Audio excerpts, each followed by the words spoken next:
Welcome to your new favorite podcast, Pocketful of Mojo, where you're you and I'm Steph, and we tune in here to tap into some mojo. You see, I think I've cracked the code to being happy. I'm happy every single day. No jokes. Now, I wasn't always this way, and not to flex, but I've had multiple breakdowns on multiple continents and in 2 languages. But by paying attention and by living with more intention, I've curated this wellness first aid kit, and it's full of amazing tools that help me out of life's most sticky and stressful situations, and do so with grace and self-love. And I'm not here to gatekeep. In fact, I'm on a mission to help you tap into your best stuff and remember that you have everything you need to live your life on your own terms. So, settle in. We're here for some positive change. So let's explore together where your mojo meets the road. In today's episode, I'm going to review our mantra for the week, as we do, and then we're going to dig into today's main topic. And that topic is recognition and praise. How to find inspiration from self-celebration. We all want that gold star, but do we really need it? Today, we'll dig into that a little bit more. So I need you to stick around, and I'm going to make sure that you're glad that you did. Let's get started with today's mantra and get tuned in, tapped in, and turned on. Hello, hello, hello, and welcome to the 25th episode of Pocketful of Mojo. 25, yo!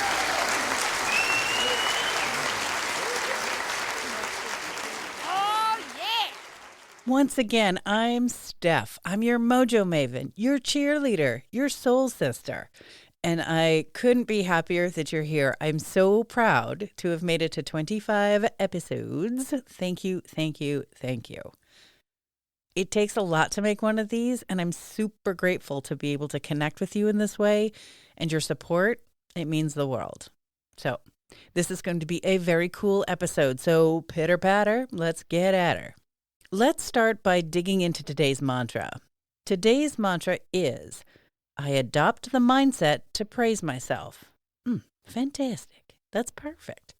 This puts us in just the right place to address this topic properly. So let's unpack this one, shall we? I adopt the mindset to praise myself.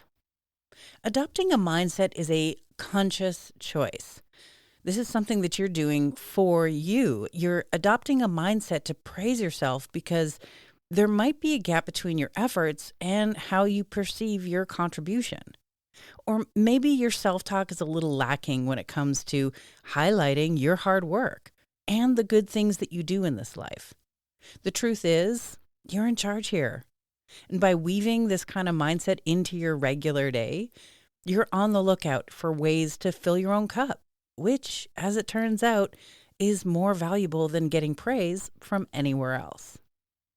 I adopt the mindset to praise myself. When you praise yourself, you're acknowledging the steps that you've taken to get where you are. The ups, the downs, the getting back up. It's all gold, and it's all worth your praise. Because we all have choices, an infinite amount of them, to be clear. So when you make choices that are in alignment with yourself and where you want to go, damn right that's worthy of praise.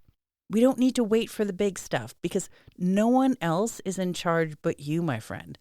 So when you have the option to go low and you go high, celebrate the shit out of that and watch as your choices keep evolving towards your greatest good. And you'll be doing so practically and effortlessly. That's the magic of self-praise. I adopt the mindset to praise myself. Look, we've all heard the warning. No one's coming to save you. So, save yourself. This mantra helps to anchor you in your truest truth. That which is best for you will guide you to where you want to go. Look, the easy road, it will always be there. Your comfort zone will let you stay as long as you like. Risk-free, reward-free. So as you keep going through your own mojo mastery, keep this mantra close. and celebrate and praise yourself along the way for all that you achieve and accomplish. You're going to surprise yourself how often you'll do it and how good it truly feels. I think they call it happiness. I adopt the mindset to praise myself.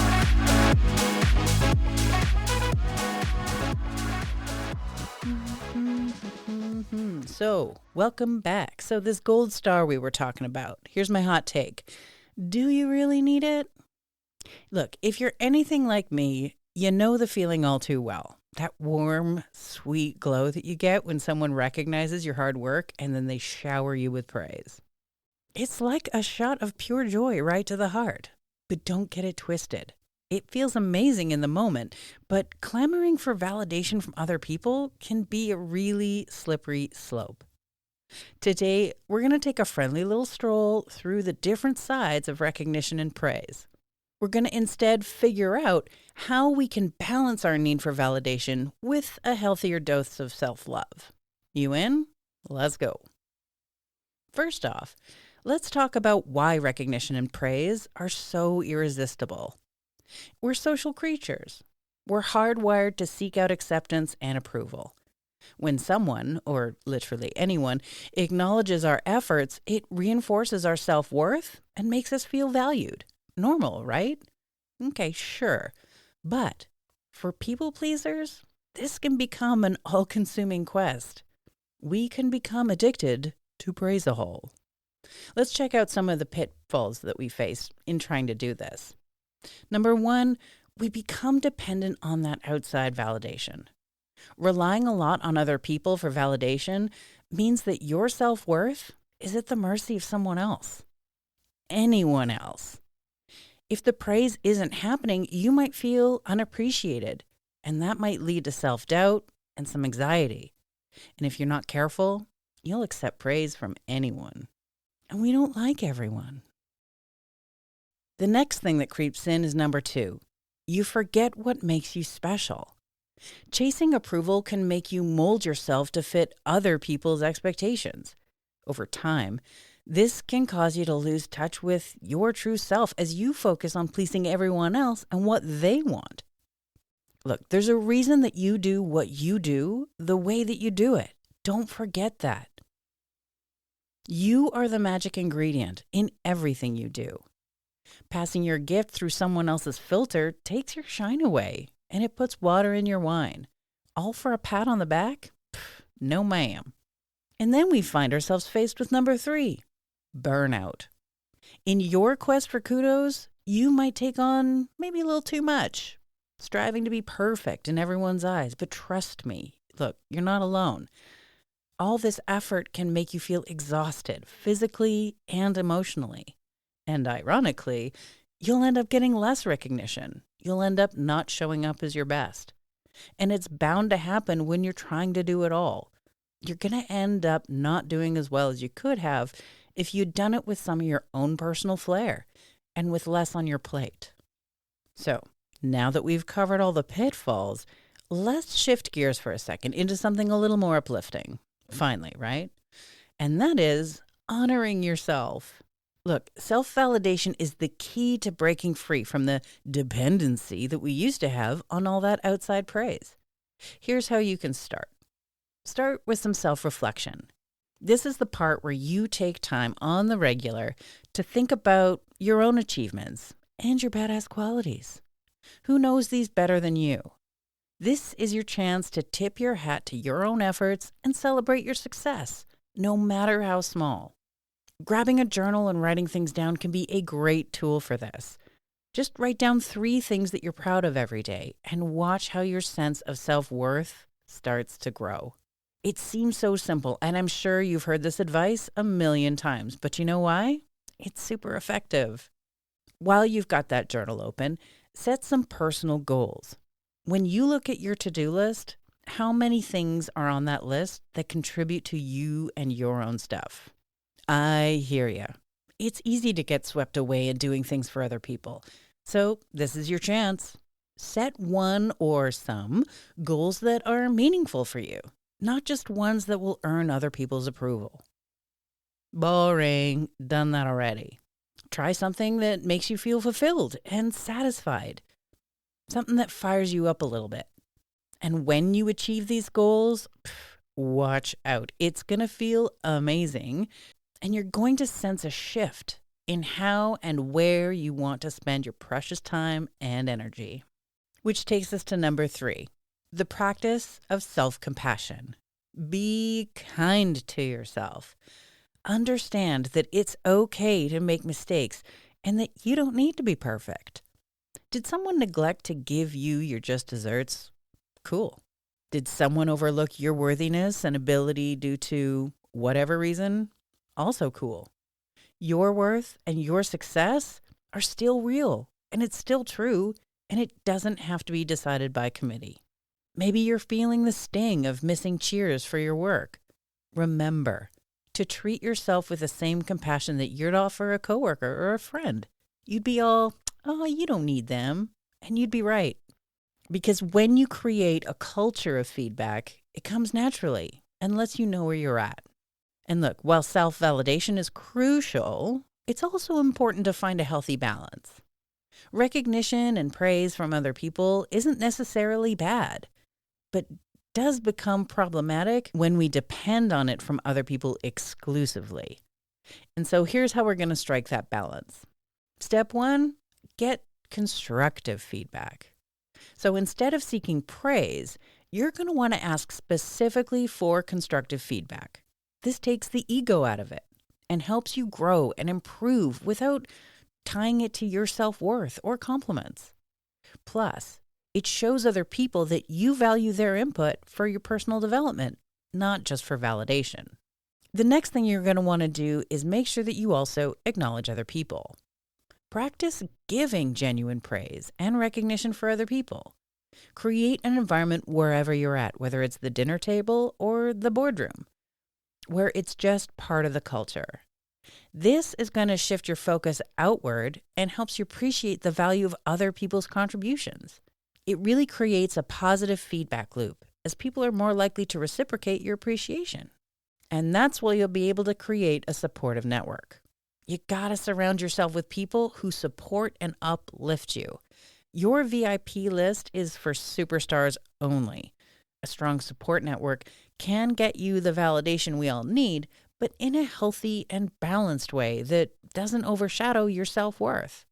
And look, it's not about surrounding yourself with yes people. It's about hearing the cheers from people that matter and being able to hear the critical stuff from people who know and love you. So in order to do all this, we're going to need to do some recalibrating. So let's first look at our need for approval. Breaking the habit of seeking outside validation is challenging, but it's not impossible. So let's look at some practical tips to help you recalibrate your need for approval. The first thing you're going to want to do is tap into that mindfulness and some meditation. Practice mindfulness and meditation, and that'll help you stay grounded and connected with yourself. These practices are going to help you become more aware of your thoughts and your feelings. And this just makes it easier to recognize when you're seeking that outside validation and maybe even why. The next key is to set some boundaries. Learn to say no. It's okay to decline requests when it doesn't line up with your priorities and your values. Setting boundaries, it's a form of self-respect, and it helps prevent burnout. Which takes us to number 3. Celebrate those small wins. Don't wait for a major achievement to celebrate. Acknowledge and reward yourself for small victories along the way. What this does is it reinforces your sense of accomplishment, and it reduces that need for praise from other people. And this is where your self-talk is going to make center stage. Make sure that that voice in your head is your biggest cheerleader and not your own personal peanut gallery. Which leads beautifully into number 4, affirmations. Using some positive affirmations will boost your self-esteem.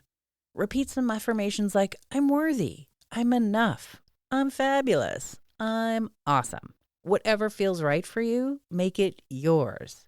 You do you. And this can help rewire your brain to seek validation from the source. That's you. So let's go through some real-life examples and some possible responses that you can weave into your day-to-day.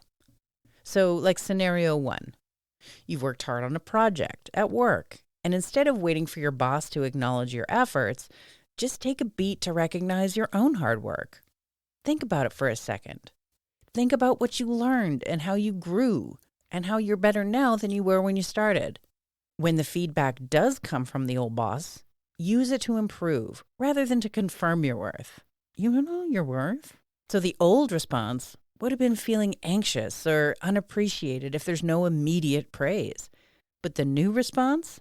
Feeling proud of your hard work and open to constructive feedback for getting better the next time. Then there's scenario number two, the social media validation. So let's pretend that you post something meaningful on social media and it doesn't get as many likes as you'd hoped. Been there. So instead of feeling down, remind yourself that your worth is not determined by likes or comments. Engage with your post by sharing why it's important for you. And what that does is it reinforces that internal validation. So where the old response would have been checking for likes obsessively and feeling deflated if they're low, the new response is just thinking about the impact of the post on you personally and thinking about it from your perspective. This is obviously one that I've had to work a lot on recently, and the comparison trap is just that. It's a trap. The first thing that I do when I post something is that I watch it and I like it. And I usually share it with my own other account. And I think about how it makes me feel and hope that it connects with the right people. And the rest, it's just up to that crazy algorithm. But let's look at scenario number 3. You've gone out of your way to help a friend, and they don't quite seem to appreciate it. Rather than feeling hurt, you can remind yourself why you chose to help them and recognize your kindness.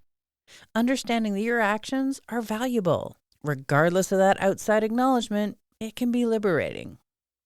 So where the old response was feeling resentful or undervalued, the new response is feeling satisfied with your act of kindness.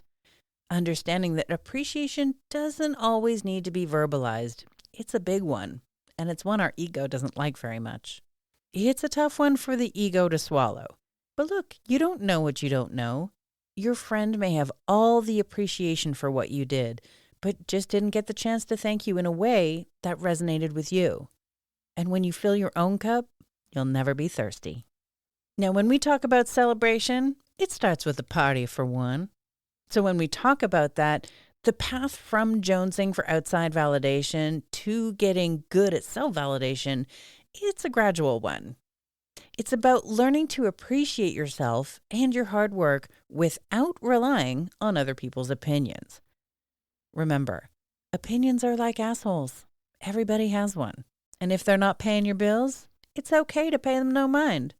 The key here, and I stole both of those actually, is by practicing self-reflection, setting some personal goals, and being compassionate with yourself, you can build a strong foundation of your own self-worth. And then you're well on your way to being untouchable. No one can come for you when you know your own worth. Remember, it's not about completely disregarding recognition and praise from other people. And it's not about letting them be the one and only way that you measure your self-worth. Balancing the internal and external validation, it allows you to appreciate your achievements and stay true to your fine self. To wrap this up, my fellow recovering people pleasers, let's honor our efforts and value our worth. It's sexy. Let's show the world that no matter what people think, we show up for ourselves with kindness and patience, knowing that we are enough just as we are. When we do that, we're going to find a deeper, more fulfilling sense of self that no amount of outside hype can ever replace. Be your own publicist. Speak about yourself and to yourself with glowing, loving praise, and you'll never look back. You got this. Thank you so much for tuning in to today's episode. Remember, self-love and self-acceptance are the foundation for a Mojo Master. And I know that you've got everything you need to live a full life, to fill your own cup, and to drink in all the good stuff that this life has to offer.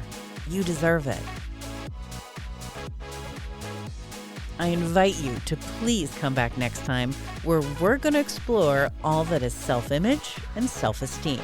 A juicy topic where we're going to explore the difference between the two and how to be a master of both. So make sure you subscribe to Pocketful of Mojo wherever you find your favorite podcasts, and come back next week to level up how we feel about the masterpiece that is our life. So until then, stay awesome, keep spreading those positive vibes, and be kind out there. Toodaloo, kangaroo. Mwah.